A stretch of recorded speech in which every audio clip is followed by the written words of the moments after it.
Welcome to the Everything Building Envelope podcast. On this show, we discuss topics relating to the exterior building envelope, such as waterproofing, glazing, cladding, roofing, and more. You can subscribe to this podcast on iTunes and Stitcher.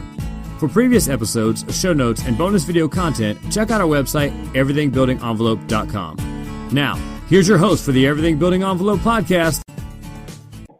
Welcome to today's Everything Building Envelope podcast. I'm Chris Matthews, Vice President and Senior Consultant for GCI Consultants, and I'll be your host for today's podcast. My guest today is Derek Siegel. Derek recently joined our GCI team as an experienced and sought-after roof consultant. Welcome, Derek. Thanks for having me today, Chris. Sure, glad to have you on board with GCI and on our podcast. Why don't you fill in our listeners with a little bit about your background, Derek? Thanks, Chris. Yes, my career started more than 25 years ago in South Florida. I was president of a pretty prominent commercial roofing company in Fort Lauderdale for 13 years, state licensed and qualifier for the company. In 2006, my role transitioned more to a roof consulting focus. I felt property owners needed an advocate for them, to help them make better educated decisions about the long-term, care and management of their roofing systems. And after the 2004-05 hurricane seasons, there was a tremendous need for an expert that had some experience with, storm-related damage and how to help these property owners accurately evaluate and present their damage to insurance companies and different industries to make sure that they got, the money they needed to recover from these hurricanes. And so I really developed a keen eye for that forensic type inspection. And that's why I really wanted to come on board with GCI and, help make a difference in the long run. Great. And we're sure glad to have you. And we've seen after Irma more widespread effects from a hurricane than Florida has experienced in many, many years. And seeing that, especially in your area, in the roofing.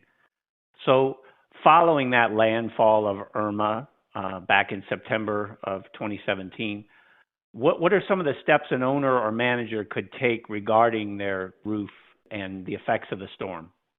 Well, that's a great question. And I think the one thing that comes to my mind is that really the preparation for any type of storm or any type of high wind event or abnormal condition is to start your preparation well before. And, what I mean by that is not an hour before or a week before. I mean, months before, by having someone create a relationship with you that knows your roof, has the historical information about your roof, knows who the manufacturer is, knows if you have a warranty and what's required for that warranty, and someone that can make sure that everything is tuned up and in good shape prior to a storm so that recovery or dealing with issues after the storm become much more simple. So try to create a relationship with someone prior to a storm because, I use the analogy of a doctor. The best time to go and see your doctor is before something happens. Why? Because that gives that doctor and you some type of relationship. And the worst time to look for an expert or somebody you can rely on is really after a storm event like Irma. Everybody's running around trying to deal with chaos and everything after a storm. And really, it is a stressful situation, and the best time to have that relationship and develop these ties to experts is prior to the event. So, here's something I would do right before a storm is have your roof checked, make sure everything's tightened up, equipment is secure, and perhaps even have a moisture test of your roof if it's a flat roof every couple of years so that you have a baseline condition. After the storm, call your expert out, take as many photos as you can, and by the way, you should take photos before a storm as well, and have that independent expert get up on your roof and do a careful visual inspection. And perhaps if it's a flat roof, again, do some basic moisture testing, because the fact that there's no water pouring into the building shouldn't be a reason for complacency or thinking that nothing happened on your roof. You have an obligation for your roof warranty and also for your insurance company to make sure that you protect your property. So again, I want to stress again, create these relationships before an event. Have your team in place, ready to go, so that the recovery from that storm becomes much easier and less stressful. Sure. And we see that in a lot of areas of the building envelope, in that some building owners, managers are very diligent about maintenance and upkeep of the systems, and some feel like they were installed in the beginning and we're never going to worry about them again. And in our experience, the people who stay on top of the systems and maintenance typically do a lot better when the storms or other severe weather events come. So many folks are of the mindset that if there's no leak after the storm or things look relatively normal, nothing's necessary. What are your opinions about that mindset? I would say if you don't see a leak in the building, you should probably be more concerned than if you do see a leak. And what does that mean? Again, out of sight is out of mind. Nobody wants to look at the roof. Everybody's looking at landscaping and what fell over and what fences got damaged. But don't be complacent. A lot of time, especially if it's a flat roof, the structure underneath the roof can actually hide a lot of defects. Some roof deck types will actually provide some waterproofing function that can hide or delay leaks into a building that could actually make things much worse for you. So the fact that there's no leak does not mean you should not have that roof very carefully checked, again, by an expert trained in a post-storm effect on your type of roofing system, and someone that can look under the hood to make sure that there's nothing hidden or concealed that may come back and actually be much more difficult and more expensive to deal with later on. Not to mention that it's your obligation as a property owner to have your property checked and prevent any additional damage from happening, because 2 years down the road, if you get a leak and you finally call your insurance company, that may actually hurt you in the long run because you do have that obligation to make sure that nothing untoward happened to your property, either visibly or hidden, that may make things much worse. Sure. Yes, and I can speak from experience on the wall system work that I do, that some of that hidden damage can be so much more severe, and especially if it's allowed to continue over a long period of time. Yeah, you may actually also have some biological growth that could happen under that roof or in a wall that could actually lead to health problems. So again, I can't stress enough the fact that you need to have somebody experienced that can perhaps use some equipment to look under the hood and make sure that there's no issues. Sure, yes. Great advice. So when the storm comes and someone does do the right thing, does contact, hopefully, you and GCI to come out and do an inspection, what's that going to involve? Again, I think, first of all, depending on how proactive you've been prior to the storm, will kind of determine how easy or how simple, the after effects will be. If you have a relationship with GCI or some other professional expert that already is intimate with your property, knows who the manufacturer of the system is or was, knows how your roof is attached, and knows what maintenance issues you've had prior to the storm, knows what roof equipment you have up on that roof, will make things much easier. So let's look at it from that perspective first. If I'm that expert and I've already been on your roof, I know exactly what to look for, how to get up onto the roof, where perhaps the more critical areas of damage are. And damage can be twofold. There's what's called direct damage, which is actual lifting up of the roof, or on a sloped tile roof, tiles that are missing or tiles that are broken. So direct damage is actual direct impact that your roof sustained. And then the second type of damage that, we need to be concerned about is what's called indirect damage.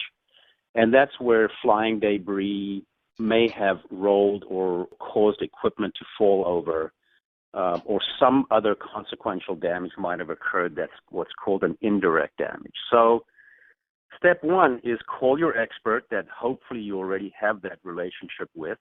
That will also put you at the top of the list because keep in mind, things are so busy after a storm. Get that expert out there as soon as possible. Once we get up onto the roof, what we would do is focus on the more susceptible areas of a roof, which are typically on a flat roof. It would be the corners or the edges of the roof. We would inspect those very carefully to make sure that there's been no loss of attachment of the edges of the roof.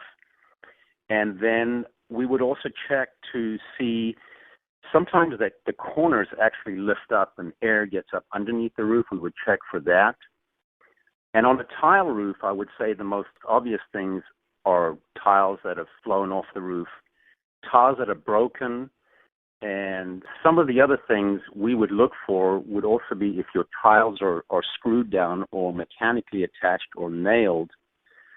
These tiles can crack in the corners because what happens in the high wind is that they lift up and then they come crashing down when the wind subsides, and they actually contact with one another and actually break in the corners.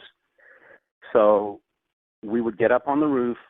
We would perhaps do that thorough visual inspection. We would, if on a flat roof, we would again do some moisture testing to make sure there's no hidden moisture underneath the roof. And then based on what we find, we would either come off the roof and say, Mr. Property Owner, you can feel safe, your roof's in good shape, and that will give the owner peace of mind.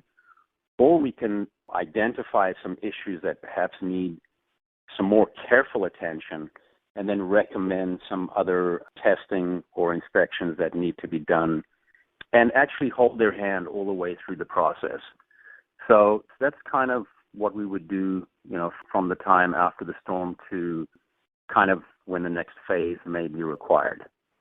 Okay. When you talked about some of the types of damage which may be visible, tile damage, cracking, damage to a flat roof, are there some other examples of visible or hidden damage that may have happened during the recent hurricane? Yeah, a lot of time what can happen is flat roofing systems are adhered either mechanically or with some type of adhesive down to the underlying materials, which could be an insulation board or the structural deck. Now, when air gets up underneath the roof, it'll lift the corner, which will still stay lifted, but the actual center or the field of the roof will set back down as if everything is fine. And something we really look for is what's called wind uplift. And oftentimes, you won't even notice that the roof is actually no longer properly attached. And there are some tests that we can perform called a wind uplift test, where we use a device to actually determine how securely the roof is attached to make sure that there's been no delamination or deflection of that roofing material that could, be detrimental to the building later on. Some of the other damage we've seen that may be hidden underneath some roof tiles is that these nails or screws, when the front of the tile deflects or lifts up, it'll actually torque the nail up. And when the tile sets back down, that nail, which is concealed under the tile above it, is now not seated properly. And so this may not lead to massive leakage into the building, but what will happen over time is water will now be able to work its way in around all these little nail holes that you can't really see. And by the time we catch this a year or two later, half of your structural decking may have actually rotted. So it's really something that you should make certain you have a relationship with someone that has extensive training, especially in high wind zone areas, that knows where to look, how to inspect it, and also, again, I can't stress enough, someone with whom you have a relationship with prior to the event. So, and in this tile situation that you're describing, the storm comes, lifts the tile. It's almost prying the nail out of position like you would with a claw hammer, removing a nail. And then, so are you saying then the tiles could just lay right back down and look like there was no problem at all? Absolutely. In fact, they will. They will lay back down. The only thing that's now changed is that once we actually get up underneath the course of tile that's above the tile that's had the problem, we'll be able to actually find where that nail has now backed out or is no longer seated properly in that hole within the tile. And these little holes now are obviously passages for moisture to continue to leak into the building that may be unnoticed for years.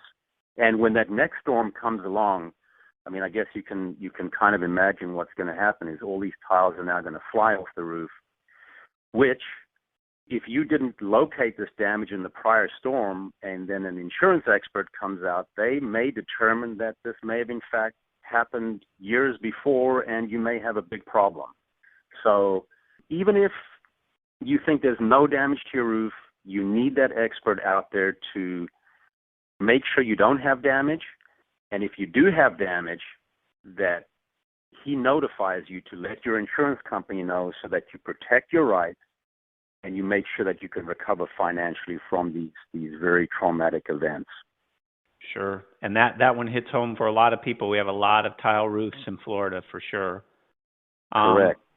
Well, so obviously buildings with tile roofs, but what are some other building types that may be more likely to have damage? Well, here's the thing. You have the most critical buildings, I would say. Wind speed at ground level may be 70 miles an hour, but if you have a building that's 30 stories up in the air, wind increases, the wind speed and uplift pressures increase incrementally, substantially once you get up, above 30, 40 feet. So any building that is obviously not at ground level, but is a high-rise building is more susceptible to damage. A building that's closer to the ocean or east of US 1 in the HVHZ, which is the high-velocity hurricane zone, wind zones which are, anywhere between 130 to 150 mile per hour, 3-second gust. So close to the coast. And then obviously buildings that are of some age, which perhaps were not built according to the most stringent Dade County codes, I would say need extra special attention because, these buildings are more susceptible to that type of damage. And obviously a lot of these buildings have older windows, which obviously are also much more susceptible to being affected by the wind. So again, it's a high-rise building. It's a building that's closer to the coast, and I would say it's a building that's not a new building. I would say a building that's 10 years plus in age. I would pay extra special attention to, but that doesn't mean you should not focus on newer buildings as well, because we've seen extensive damage to those as well across the state. Sure. Yep. We've seen it, like as you say, more in the older buildings, but in a storm like Irma, both new and old, affected pretty dramatically. Right. I think one thing that I mentioned early on in the discussion is what you're looking to have at the end of the day is you're looking to have a baseline condition of your property. And if you can do that prior to any storm event, you have some baseline condition of your property to make a comparison to. So you have an expert come out, document the condition, document any moisture or any issues you've had, and really help you address any risky or areas that look like they could, be adversely affected by a storm. Once you've taken care of that and you have your baseline conditions, and that expert you work with has something to compare it to after the event. And that will really go a long way to help you recover quickly, financially, and physically from that type of event. The more you can do prior to the storm, the easier it will be after the storm. Not to mention that you also have a roofing warranty in place. So you also have to find out what that manufacturer requires you to do to maintain your roof and also what they require you to do after a storm event. Maybe you need to contact the manufacturer. You need to make sure that you fulfill whatever contractual obligations you have so that you don't influence negatively the outcome or the recovery that you could have done a better job being more proactive with. Sure, and that's great advice for every aspect of the building envelope. Building that baseline before the storm, so that you've got something to compare to afterward. Well, correct. Thanks for your time today, Derek. I'm sure our listeners gained a lot of insight. I know I did on your advice on roof assessments. If you'd like to speak with Derek, you can call him at 877-740-9990. I hope you enjoyed today's podcast. GCI Consultants looks forward to bringing you continued interesting topics and guests to continue to talk about matters that affect the building envelope. Thank you, and I look forward to talking with you again soon on the Everything Building Envelope podcast series. For now, this is Chris Matthews signing off. Thanks for joining us today. Please subscribe to this podcast on iTunes or Stitcher. For more information on the Everything Building Envelope, previous episodes, show notes, bonus video content, and much more, check out our website, everythingbuildingenvelope.com.